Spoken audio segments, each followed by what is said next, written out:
Ang kalooban ng Panginoon, tayo tinawag to share the good news. Hindi po ba? The love of God, how God is loving and caring, how God died for us, the good news that there is a loving God. Yun po ang panawagan sa atin to share that. Pero tignan po ninyo yung na-share ng 10. Kapag talaga po mali ang atin pong paningin, iba po talaga ang ma-share natin. Yung 10 spies po, yung 10, they spread fear. While Joshua and Caleb spoke faith. Ngayon po ang question, what are you speaking over your family, mga kabatid? What kind of voice ang ginagamit mo sa iyong mga anak, sa iyong mga kaibigan, sa iyong mga kakilala? Ano bang mga salita lumalabas sa ating bibig?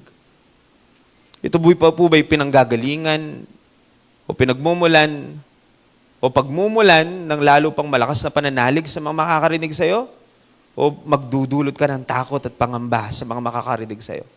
Sometimes po we are Christians, pero pag binuksan natin ang ating bibig, takot ang nararamdaman ng iba. Imbis na po gumaan ang kanilang loob, nadadagdagan ang kanilang pangamba at takot.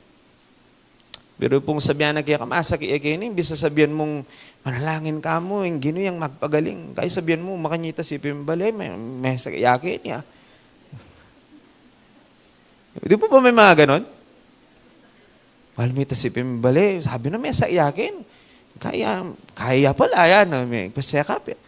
Alam po ninyo, mga Kristiyano tayo, hindi tayo dapat pinanggagalingan ng ganyan. Para kang kabilang sa 10. Kagrupo mo po siguro at ang apulo, kabarkada mo lang. Hindi po tayo dapat ganyan, mga kapatid. Ano po ba yung tinig na lumalabas sa atin? Pinanggagalingan po ba tayo ng good report o bad report? Hindi naman tayo nagsisinungaling. Pag sinabi mong alam mo, kahit ano pa yan, ang Diyos natin nagpapagaling. Nagsisinungaling ba tayo doon? Hindi. Yun ang totoo. Marami po akong ganyan na kilala. Talaga pong Kristiyano, ha? Pero imbis na po pananampalataya ang lumalabas, nakukuha ng mga tao nakakapakinig ay takot. Naiintindihan po ba ninyo ako, mga kapatid? Kasi po kung ano lumalabas sa ating bibig, yun kasi ang natin nakikita. So kung puro ganun lumalabas sa ating bibig, siguro po magpa-check na tayo ng mata sa Panginoon. Baka may problema sa mata nating spiritual. Yan po yung una, no? It will affect our voice. It will affect yung pong sight and the paningin din ng mga kasama natin. Nakakahawa yun, mga kapatid. Nakakahawa po yun. Mula lang sa 10, nahawa yung buong Israel Nakita po ninyo, parang pandemya yun 10 lang sila nung una. Hindi naman nakita ng buong Israel yung nakita nila Pero kita po ninyo, mabilis pa sa COVID ang pagkalat nun. Pagkarinig, bigla po, parehong takot ang pumasok sa kanilang mga puso. Kaya po, mag-iingat tayo.